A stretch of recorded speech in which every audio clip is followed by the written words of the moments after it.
Assalamualaikum warahmatullahi wabarakatuh. Alhamdulillah wassalatu wassalamu ala Rasulillah thumma amma ba'd. Sahabat Tarbawi, terkhusus santriwan dan santriwati yang soleh solihah, hafidh hafidhah, luar dalam, rahimakumullah dimanapun Anda berada. Berjumpa kembali bersama kami di iKid Islamic Channel, channel kaum awam. Masih lanjut membicarakan tentang materi pelajaran akhlak. Masih terus membahas bab ke-13, yaitu babul iqtisadi fil ibadati, bab tidak berlebihan dalam beribadah.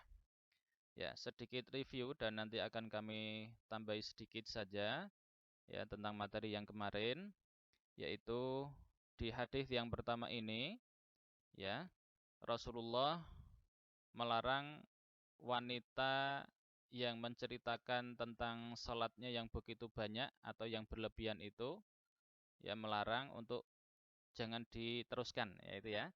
Itu kemudian faedah yang ingin kami tambahkan di sini adalah bahwa di sini Rasulullah Shallallahu alaihi wasallam itu memberikan contoh ketika ada orang asing ya, yang ada di dalam rumah kita, kita sama sekali nggak mengenal dia, kita tidak tahu apakah dia baik atau tidak, dan dia sedang bersama dengan keluarga kita, maka kita diarahkan untuk menanyakan ya siapakah dia ini sebenarnya.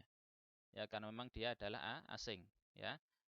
Khawatirnya ini adalah orang yang nanti akan membahayakan kehidupan kita ya kan. Kemudian atau mungkin juga memang dari segi akhlak itu tidak baik.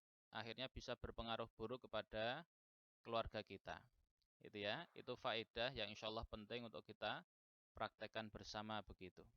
Ya, dan ini fungsi keluarga, fungsi orang tua memang salah satunya adalah memilihkan teman bergaul yang baik untuk pasangan hidupnya, kemudian juga untuk siapa? Untuk anak-anaknya. Ya, kurang lebih seperti itu. Jadi arahannya jelas ya, sesuai dengan apa prinsip yang diajarkan oleh Rasulullah Sallallahu Alaihi Wasallam. Itu hadis pertama. Ya, kemudian ini juga masih hadis pertama. Ini hadis kedua tentang al-mutanatti'un, orang yang berlebih-lebihan atau memberatkan diri, memaksakan diri dalam hal beribadah. Ya, ini tidak ada tambahan. Kemudian tentang salat dan khutbah Rasulullah Sallallahu Alaihi Wasallam yang sedang-sedang saja, tidak lama dan tidak sebentar. Ya, ini adalah salah satu hadis yang sekaligus menjadi contoh dari bab yang kita bahas ini dan selain contoh yang kita sampaikan sebelumnya. Tayyib, kita masuk ke hadis yang keempat ya, dan ternyata ini yang terakhir, mohon maaf ya, karena hadis yang ketiga tadi itu aslinya adalah hadis yang keempat ya, kita sampaikan di atas begitu, didahulukan ya agar bisa dari segi waktu itu lebih bisa meningkat ya, sehingga bisa dibagi menjadi dua yang insya Allah agak seimbang begitu. Jadi di sini kita hanya akan membicarakan tentang hadis yang keempat ya, dan ini yang terakhir itu ya, dan ini harusnya hadis yang ketiga. Begitu kita mulai ala barakatillahi ta'ala. Bismillahirrahmanirrahim. Wa an Abi Muhammadin Abdullah bin Amr bin al-As radhiyallahu anhuma qala ukhbira an-nabiy sallallahu alaihi wasallam anni aqulu wallahi la asumanna an-nahara wa la aqumanna al-laila ma 'ishtu. Faqala Rasulullah sallallahu alaihi wasallam anta alladhi taqulu dhalik. Faqultu lahu qad qultuhu bi abi anta wa ummi ya Rasulullah. Ya, baik, ini potongan pertama ya, karena agak panjang jadi kita potong-potong dulu begitu, insyaallah tidak masalah ya, untuk mempermudah bacaan, menerangkan, dan insyaallah juga untuk mudah memahaminya. Baik, kita mulai dari tulisan, maaf ya, tulisan dulu tidak masalah. Jadi dari segi tulisan, ini yang pertama, ini adalah terkait dengan Amr. Ya Amr, ini ada wawu, ini wawunya aslinya adalah wawu lebih kecil begitu. Ya, ini hanya sekedar untuk membedakan bacaan Amr dan Umar. Ya, ini dulu di kelas sudah kami sampaikan 1 atau 2 kali. Ya, jadi antara Amr dan Umar itu hurufnya sama semua, ain, mim, dan ro. Kalau tidak ada harokatnya, ya tidak ada tanda bacanya, maka otomatis orang akan bingung mana yang dibaca Amr dan mana yang dibaca Umar. Akhirnya oleh ahli ilmu tulis Arab itu diberi tambahan waw kecil ini. Ya, jadi ini Amrin. Itu ya. Aslinya begitu. Ya, jadi waw kecil. Itu kemudian yang kedua ya terkait dengan apa ini ya perawinya. Di sini dikatakan Abi Muhammadin Abdullah bin Amr bin Al-As, maka kita insya Allah sudah ada gambarannya di hadis yang berikutnya, yang sebelumnya maksud kami. Jadi Abu Muhammad ini adalah kunyah, ya, nama panggilan. Nama aslinya siapa? Nama aslinya adalah Abdullah. Nama bapaknya Abdullah itu adalah Amr. Kemudian nama kakeknya Abdullah itu adalah Al-As. Itu ya. Sedangkan kalau Muhammad ini adalah anaknya Abdullah. Ya biasanya ini anak pertama. Ya seperti di Jawa itu juga seperti itu. Jadi bapak itu dipanggil dengan nama anak pertama. Ya jadi ini Abu Muhammad adalah kunyah, Abdullah itu nama aslinya, nama bapaknya adalah Amr, dan Al-As ini adalah nama kakeknya. Kakeknya siapa? Kakeknya Abdullah. Itu jadi perawinya adalah Abdullah ini. Gitu ya. Selanjutnya kata radhiyallahu anhuma, ya di hadis yang sebelumnya juga sudah ada ini. Jadi radhiyallahu anhuma, huma ini merujuk kepada mereka berdua. Ya, siapa dia atau siapa mereka berdua itu? Yaitu Abdullah dan Amr. Ya, kedua-duanya adalah sahabat. Begitu ya? Ya. Baik. Kurang lebih seperti itu. Nanti kalau ada tambahan insyaallah kita sampaikan lagi ya sembari kita lihat ke maknanya. Wa an Abi Muhammadin Abdullah bin Amr bin Al-As radhiyallahu anhuma, dan dari Abu Muhammad yaitu, ya ini maksudnya adalah yaitu nama aslinya adalah begitu, yaitu Abdullah bin Amr bin Al-As radhiyallahu anhuma. Semoga Allah meridhai keduanya. Ya, kemudian ini yang perlu kami sampaikan ya agak sedikit terlewat, yaitu kata Amr ini aslinya Amrin. Ya, dia ini tanwin begitu. Jadi ini boleh kita bacanya Amrin ibnil Asi, boleh. Ya di sini nanti ada tanwin apa? Nun wikoyahnya Amrin ibni al-Asi. Ya, boleh juga yang lebih mudah adalah Amr ibnil Asi. Jadi langsung lewat. Ya, setahu kami dua-duanya diperbolehkan. Itu ya. Baik. Qala, ia berkata, ukhbiran Nabiyyu sallallahu alaihi wasallam, telah diberitahukan kepada Nabi sallallahu alaihi wasallam, anni aqulu, bahwasanya aku telah berkata atau aku berkata, la asumannan nahara, ya wallahi la asumannan nahara. Demi Allah, sungguh aku benar-benar akan terus puasa di siang hari.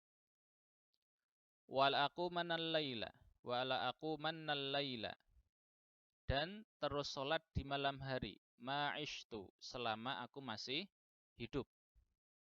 Ya, nah, catatan yang luar biasa di sini adalah bahwa Sayyidina Abdullah ibni Amr, ya ini apa bersumpah, ini pertama ya. Jadi penekanannya pada kata sumpah ini, wallahi, ya demi Allah, ini sudah luar biasa penekanan maknanya.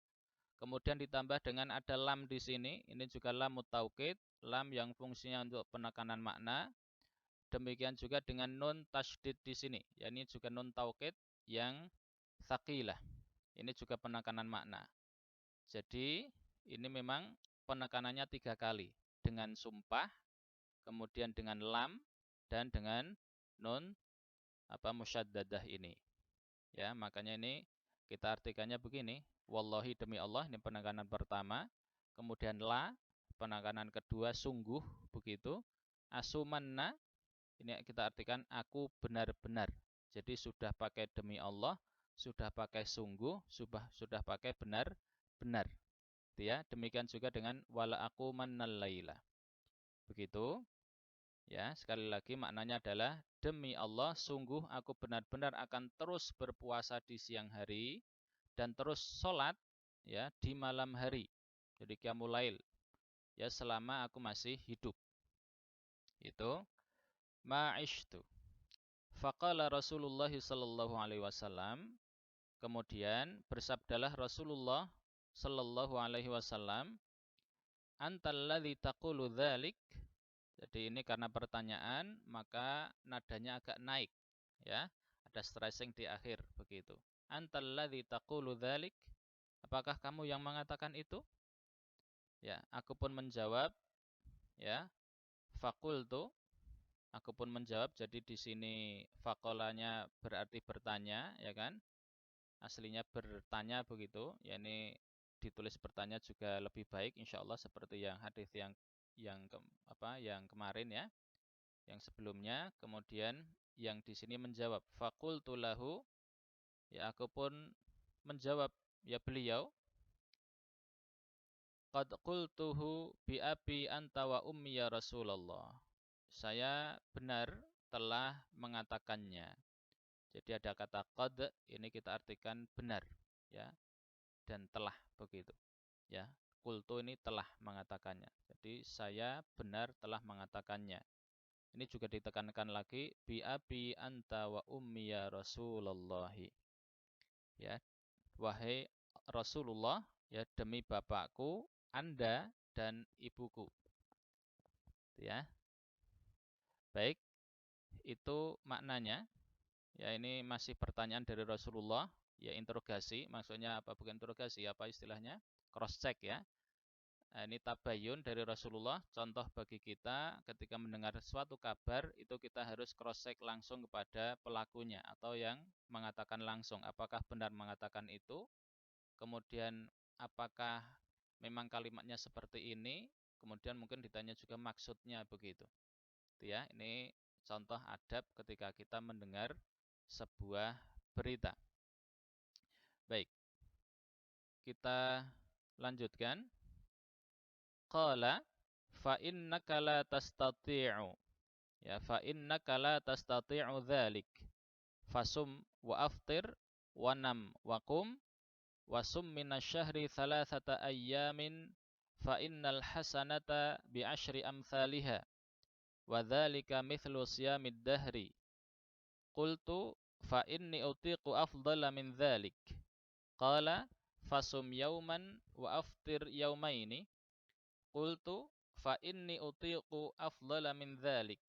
Qala fasum yauman wa aftir yauman fadzalika siyamu Dawuda alaihi salamu wa huwa a'dalus siyami.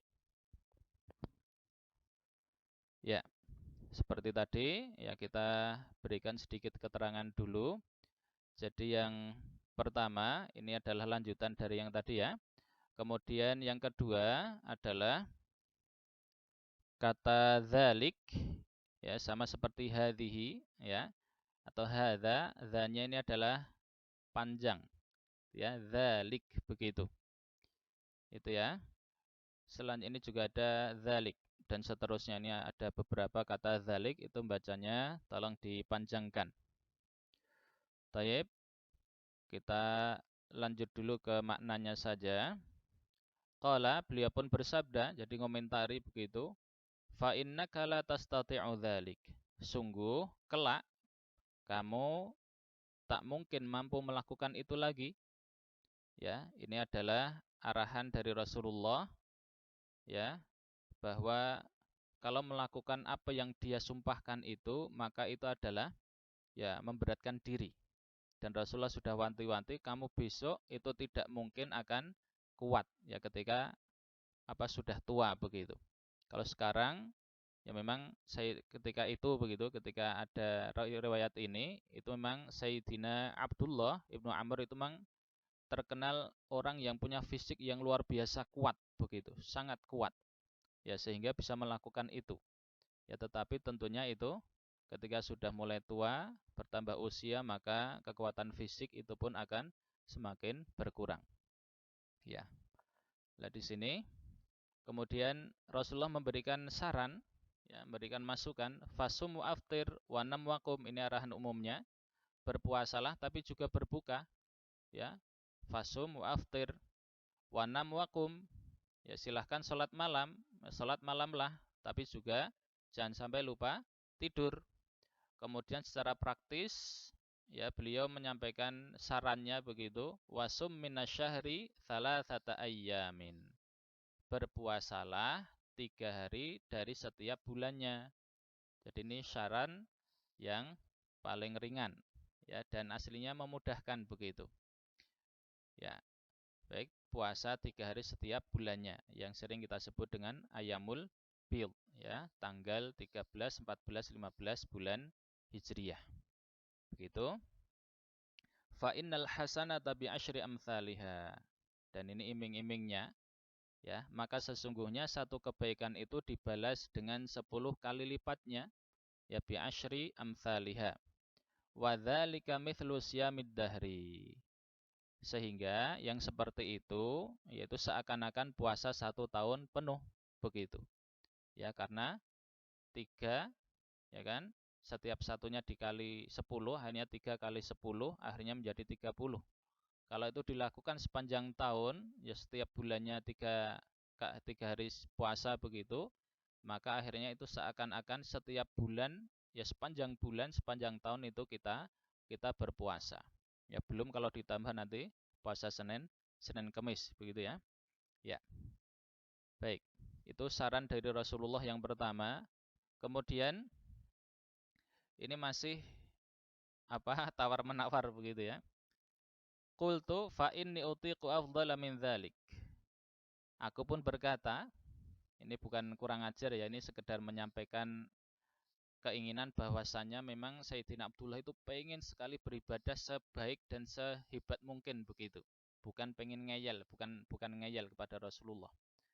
Ya, fa inni utiqu afdhala min dzalik. Ya, Sayyidina Abdullah bin Amr berkata, sesungguhnya saya ini kuat beramal lebih dari itu wahai Rasulullah begitu. Qala, akhirnya Rasulullah pun memberikan tawaran kedua, ini lebih berat, ya. Qala fasum yauman wa aftir yaumaini.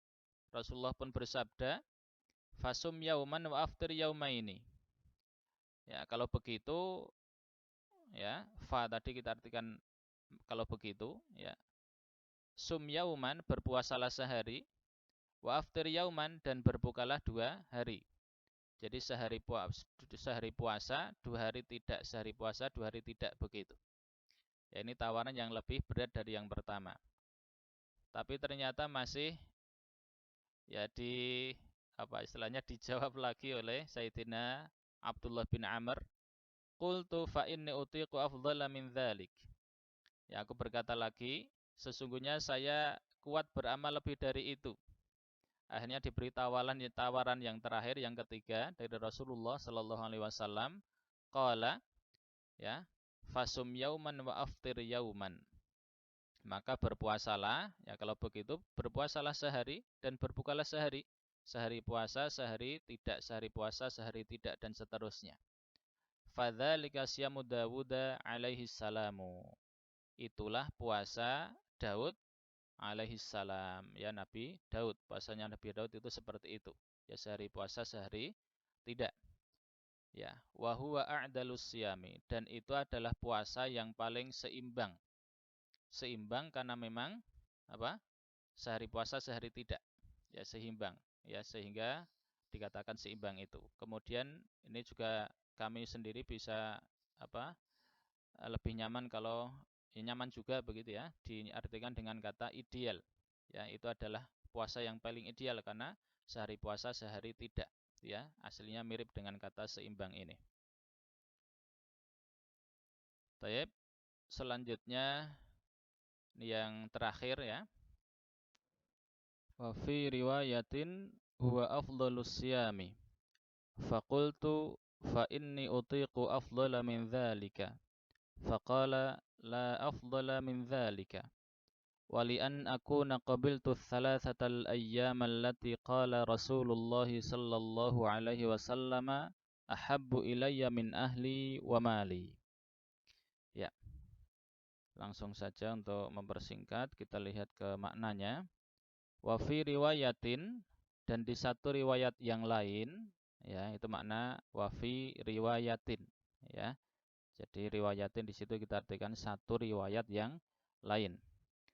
Huwa afdhalus siyami, itu adalah puasa yang paling utama, adalah puasa yang paling baik, ya, yaitu puasa Daud tadi, ya, sehari puasa sehari tidak. Faqultu fa inni utiqu afdhala min dzalik. Ini masih ada penawaran, ya, keberatan begitu aslinya dari Sayyidina Abdullah bin Amr, ya, beliau merasa yang seperti itu masih bisa lebih lah begitu. Ya, pengennya puasa setiap hari. Ya, aku pun berkata sesungguhnya saya mampu beramal lebih baik dari itu. Akhirnya ya dikomentar oleh Rasulullah, ya, faqala la afdhala min dzalika. Beliau pun menjawab, tidak ada yang lebih baik dari itu. Kemudian ini komentar dari Sayyidina Abdullah, ya, bin Amr ketika sudah sepuh, ya, sudah beranjak tua begitu. Wali'an aku naqabiltu thalathatal ayyam allati qala Rasulullah sallallahu alaihi wasallam ahabbu ilayya min ahli wa mali. Wali'an aku naqabiltu, dan sekarang aku akui begitu bahwa qabiltu menerima as-salasatal ayyam, amalan puasa 3 hari setiap bulannya, allati qala Rasulullah sallallahu alaihi wasallam, sesuai arahan, sesuai apa yang disabdakan oleh Rasulullah, ya, sesuai yang tadi ditawarkan oleh Rasulullah itu, ahabbu ilayya min ahli wa mali, lebih aku cintai, ya, daripada keluarga dan hartaku.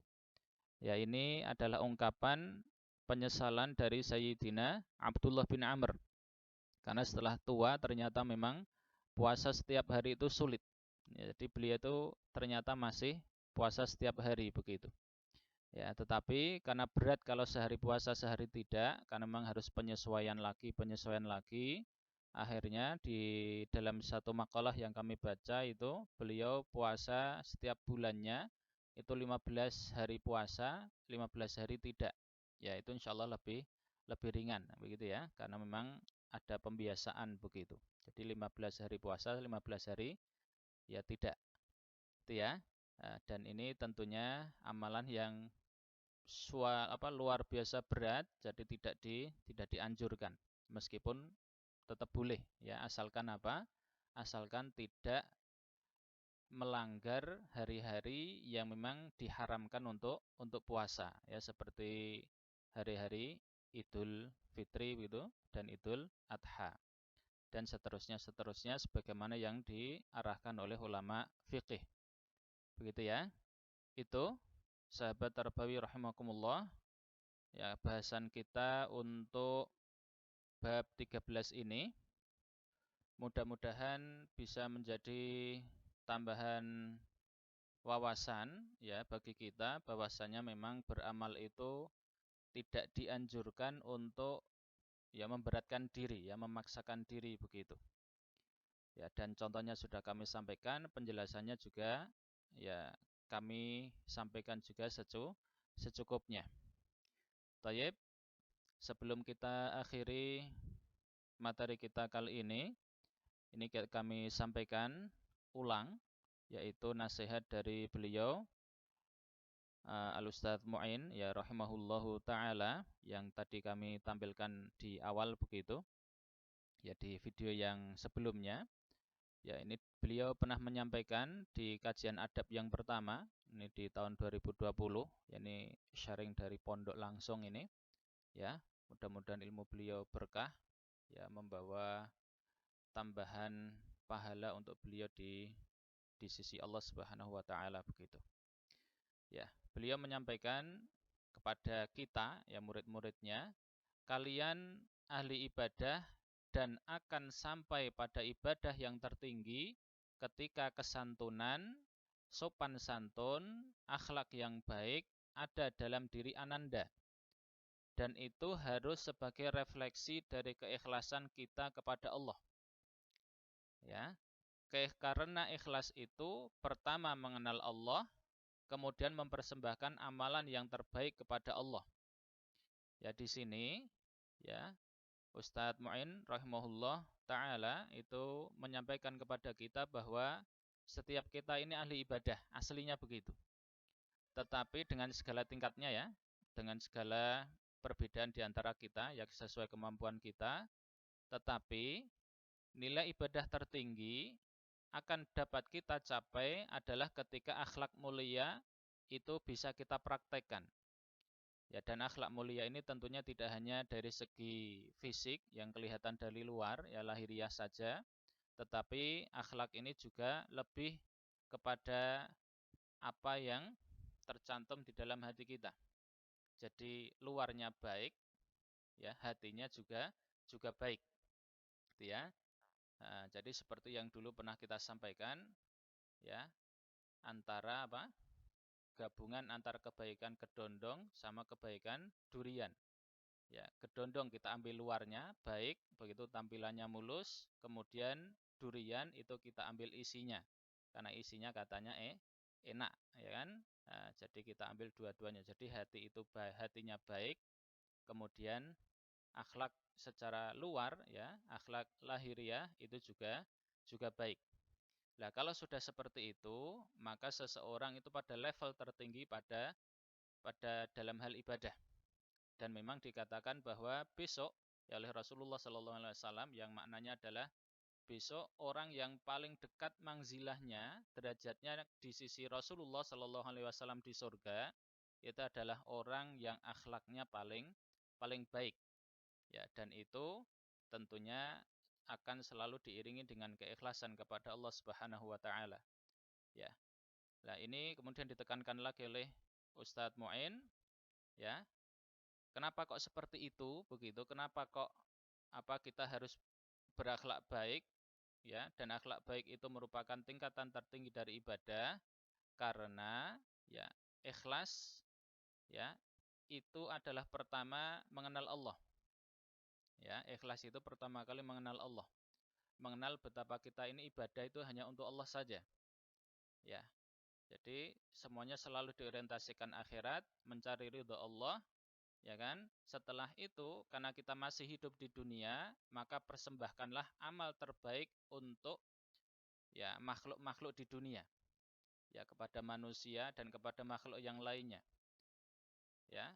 Jadi kita perlakukan dengan baik dan tentunya karena sudah diiringi dengan ikhlas, ya perbuatan luarnya juga baik, maka dengan izin Allah itu dinilai oleh Allah Subhanahu wa taala sebagai ibadah dan diganjar oleh Allah Subhanahu wa taala. Wallahu a'lam. Baik, itu ya mudah-mudahan nasihatnya mengena untuk kita semuanya dan bisa kita usahakan bersama-sama ya dengan mengharap hidayah dari Allah Subhanahu wa taala. Baik, itu dari kami. Jazakumullahu khairan katsiran.